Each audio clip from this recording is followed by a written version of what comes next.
Madame, Monsieur, bonsoir. Nouveau round de dialogue interlibyen à Bouznikha au Maroc. Cette fois, ce sont des représentants du Haut Conseil d'État et de la Chambre des représentants qui se réunissent officiellement pour les travaux des consultations en vue d'élections présidentielles et parlementaires en Libye. D'ailleurs, ces deux institutions avaient réussi à élaborer des lois électorales consensuelles par le biais de la commission 6+6, évoquée d'ailleurs par le Conseil de sécurité de l'ONU dans sa dernière résolution sur la Libye. Alors, l'objectif de ce nouveau round est d'insuffler un nouvel élan au processus politique. Comment ? Eh bien, en se penchant sur une feuille de route consensuelle, comme je le disais, qui pourrait mener à la formation d'un gouvernement d'union. La réunion de Bouznikha s'inscrit dans le prolongement de la série de rencontres abritées par le Royaume, avec ce même esprit fédérateur qui réunit les différentes parties libyennes avec un mot d'ordre, le dialogue et la concertation constructive. Pourquoi le Maroc ? Comme l'a rappelé le chef de la diplomatie, Nasser Bourita, le Royaume suit le rythme des Libyens et leur offre un espace de dialogue plus large, sans interférence ou pression extérieure. Pour rappel, en 2015 déjà, et sur haute instruction de Sa Majesté le roi Mohamed VI, le Maroc avait accueilli à Skhirat, non loin de Bouznikha d'ailleurs, une série de rounds de dialogue entre les parties libyennes sous l'égide des Nations Unies et qui ont abouti à l'accord de Skhirat. Bien qu'ayant connu des difficultés dans sa mise en œuvre, cet accord demeure une référence incontournable, notamment pour la communauté internationale, dans le règlement d'une crise qui déchire la Libye depuis près de 14 ans. J'accueille pour le débat de ce soir, depuis Tripoli en Libye, l'ancien membre du Conseil national de transition, Athmane Bensassi. Bonsoir et merci de vous joindre à nous. Bonsoir, merci beaucoup de m'avoir invité. Merci. Merci à vous. Et avec moi en plateau, l'expert en sécurité et en stratégie, colonel Hassan Saoud. Bonsoir et toujours un plaisir de vous accueillir. Merci madame, et le plaisir est partagé. Athmane Bensassi, comment le Maroc, en tant qu'acteur incontournable, acteur clé de la médiation dans le conflit libyen, contribue à rapprocher les positions des différentes factions, des différentes parties en conflit et à promouvoir une solution politique durable et pérenne? Pour commencer, d'abord, je voudrais remercier les autorités marocaines, notamment le ministère des Affaires étrangères, et tous ces efforts, franchement, qui ont été déjà faits depuis 10 années. Et cette possibilité d'offrir la possibilité à tous ces Libyens de venir, effectivement, pour le dialogue politique au Maroc. Et on pense toujours sincèrement que, et nous espérons aussi de peut-être aboutir à des résultats l'avenir proche. Et ça, c'est toujours quelque chose de très, très positif pour nous, en fait, que le Maroc offre cette possibilité.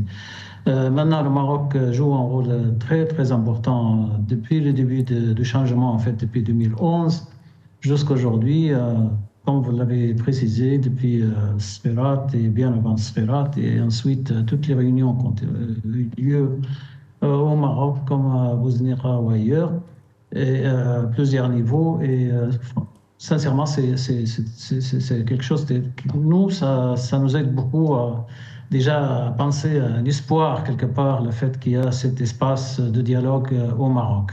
Et bien évidemment, comme vous l'avez précisé, sans intervenir, sans aucune intervention extérieure. Donc c'est vraiment un dialogue entre Libyens. Alors, il y a cet aspect de non-ingérence, colonel Hassan Saoud, qui distingue l'approche marocaine. Je voudrais qu'on creuse davantage avec vous ce qui fait l'ADN de cette approche marocaine. Aujourd'hui, Bouznikha est devenu un peu le symbole de la médiation, n'est-ce pas? Mais qu'est-ce que vous pouvez nous dire sur cette approche marocaine? Il y a bien sûr cet élément fondamental qui est la non-ingérence, mais pas que. Pas que, comme vous venez de le dire, le Maroc est un vieux pays, 13 siècles, et une vieille diplomatie. Donc il y a un background important.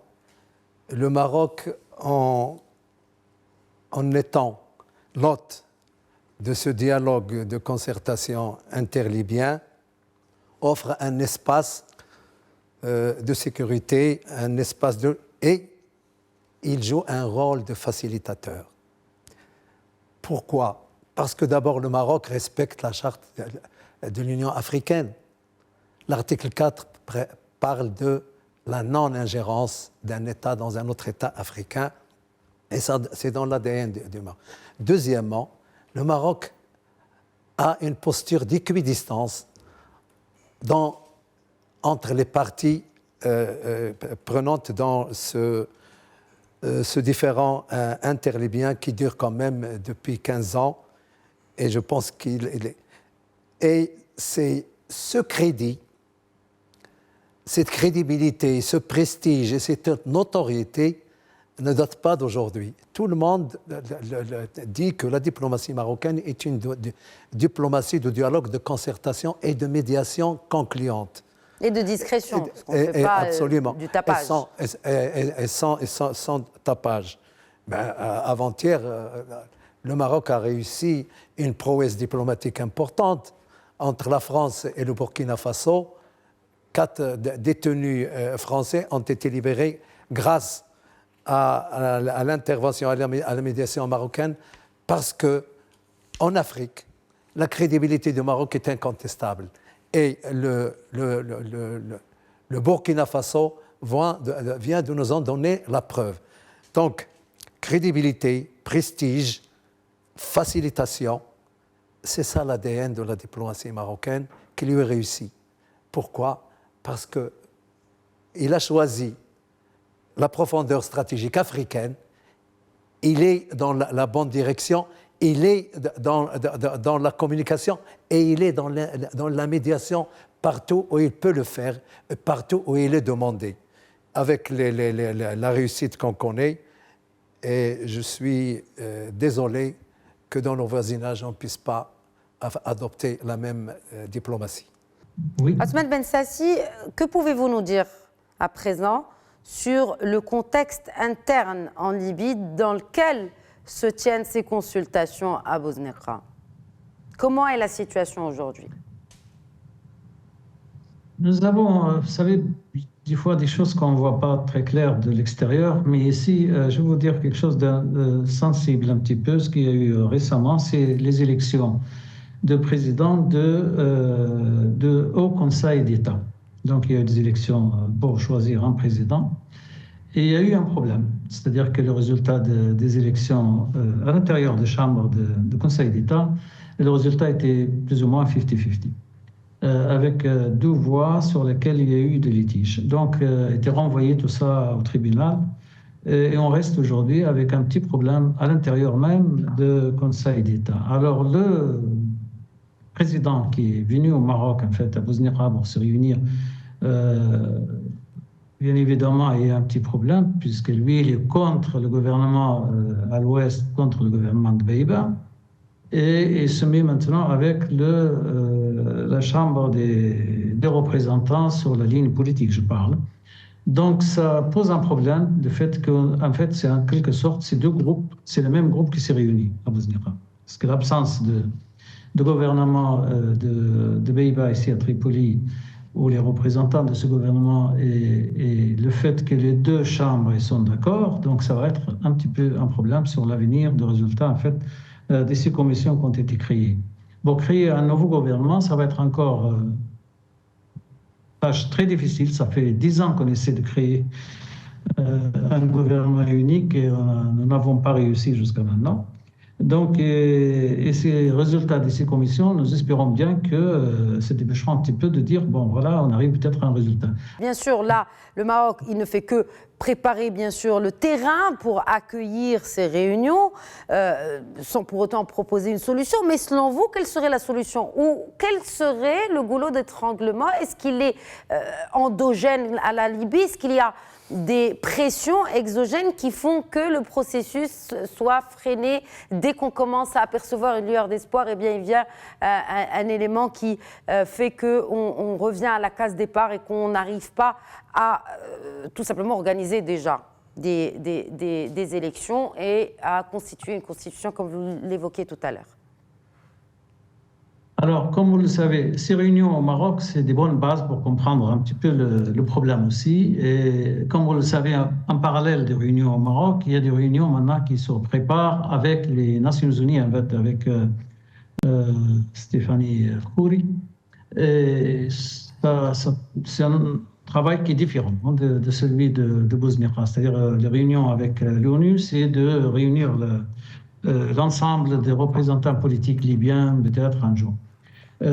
En fait, les deux en parallèle, parfois on peut prendre des points positifs d'un côté ou de l'autre et on peut aussi trouver peut-être des solutions à travers ces réunions. Alors, le problème, comme je l'avais déjà signalé avant, c'est que les deux chambres, en fait, la Chambre de représentants et le Haut Conseil d'État, ils veulent rester toujours au pouvoir.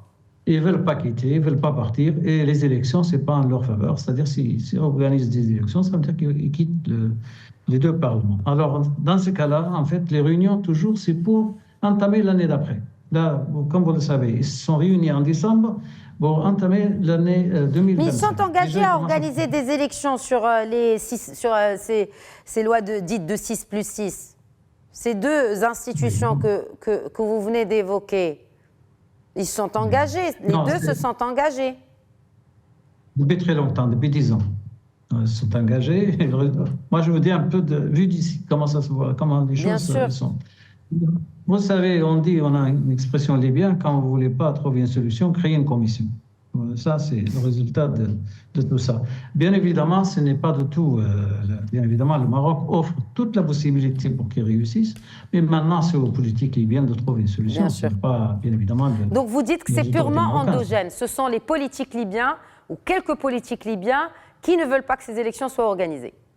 Il n'y a pas de pression extérieure. D'accord. Non. D'accord, vous avez parlé de l'ONU.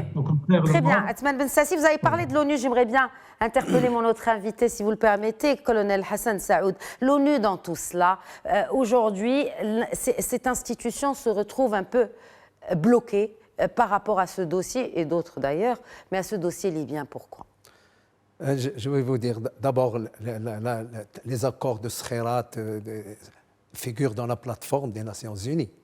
Comme une pièce de référence. Les accords de 2015. L'ONU, aujourd'hui, a consommé 9 représentants spéciaux, dont le dernier est M. Batili, le Sénégalais. Tous, 9 en 14 ans. En 14 ans, tout le monde remet son tablier parce qu'il y a des problèmes endogènes.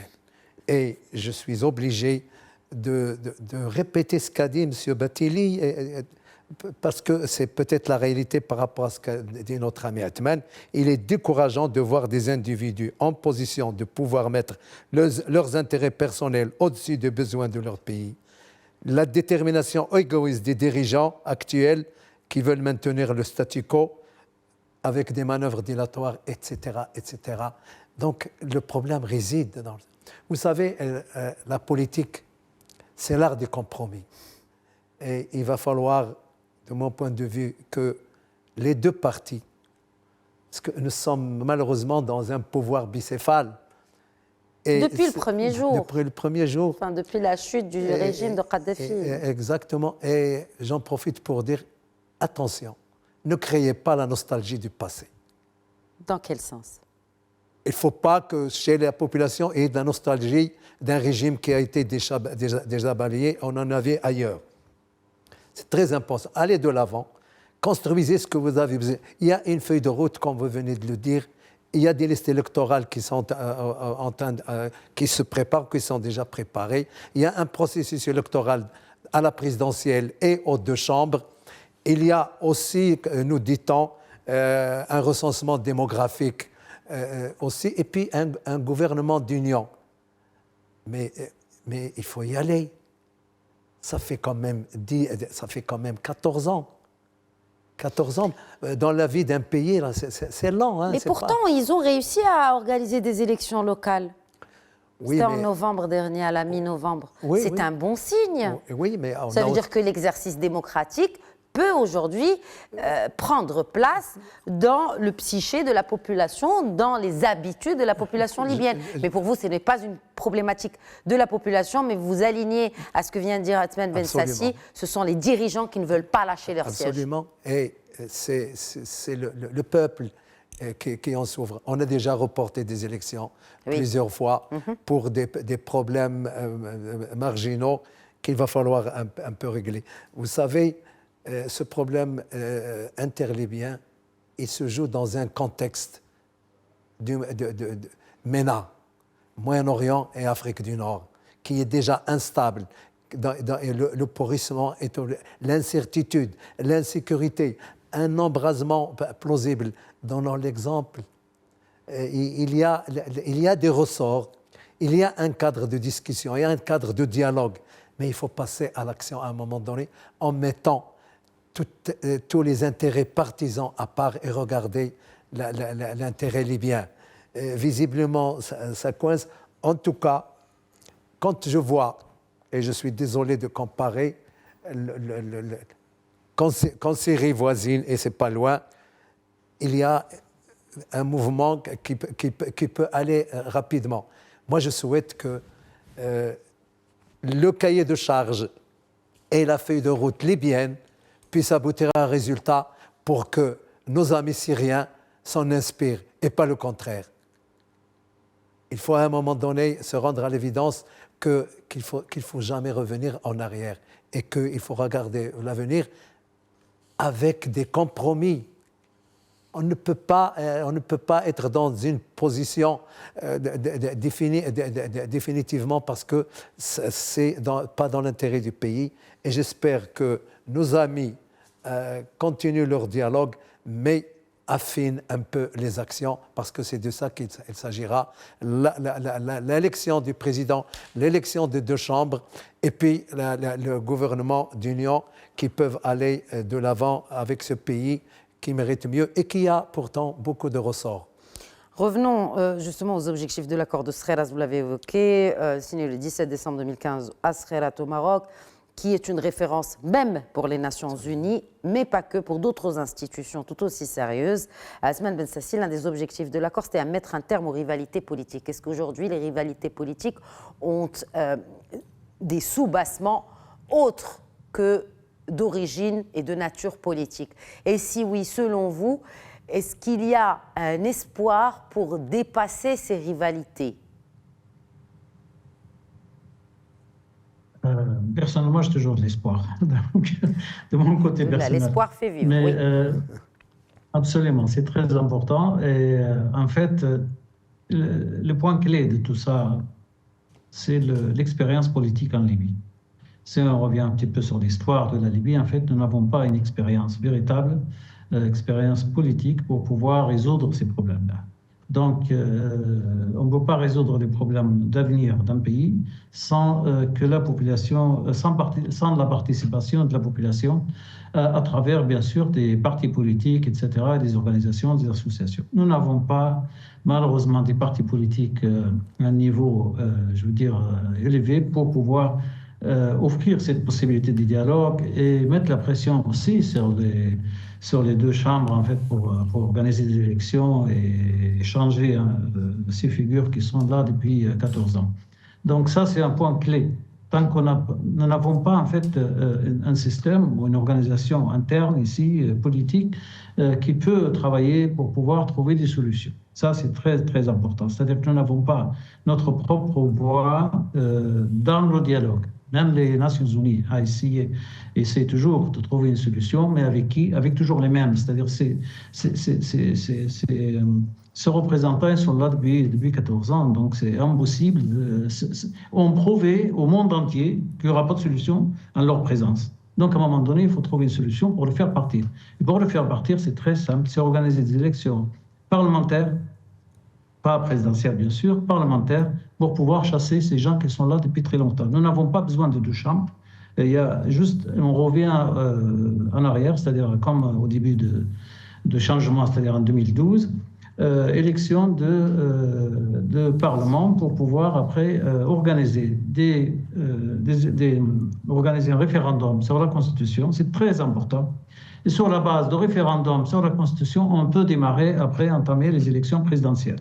Et à partir de là, ça y est, on est parti sur la bonne voie. Mais maintenant, si on commence à discuter des élections présidentielles dans ce contexte actuel, ça va être très difficile, ça va créer des problèmes très graves. À savoir qu'en Libye, comme vous le savez, des armées sont toujours là, les milices sont toujours là, il y a des forces très importantes un peu partout.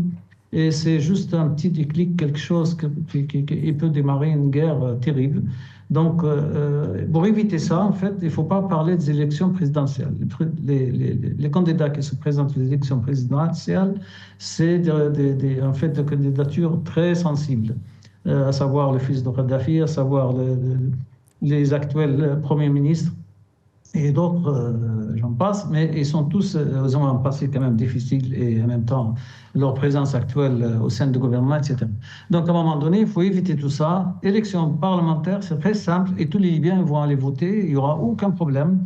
Et l'expérience, comme vous venez de le signaler avec les élections municipales, est excellente, donc il n'y aura pas de problème pour les élections pour le référendum. dans le pays. Donc ce que vous proposez, c'est d'abord un référendum avant de penser à la feuille de route pour l'organisation des élections législatives et présidentielles. Législatives d'abord. Et ensuite, le prochain Parlement qui se réunit pour justement organiser un référendum. Parce que la Constitution n'est pas prête pour faire un référendum direct sur la Constitution. Nous avons une proposition de Constitution qui demande beaucoup encore de modifications.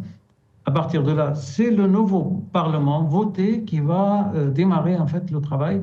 Et il devrait y avoir aussi des exigences de la part de l'ONU, de la part de la communauté internationale, pour qu'il démarre un référendum tout de suite sur la Constitution. Et ensuite, on démarre pour les élections présidentielles.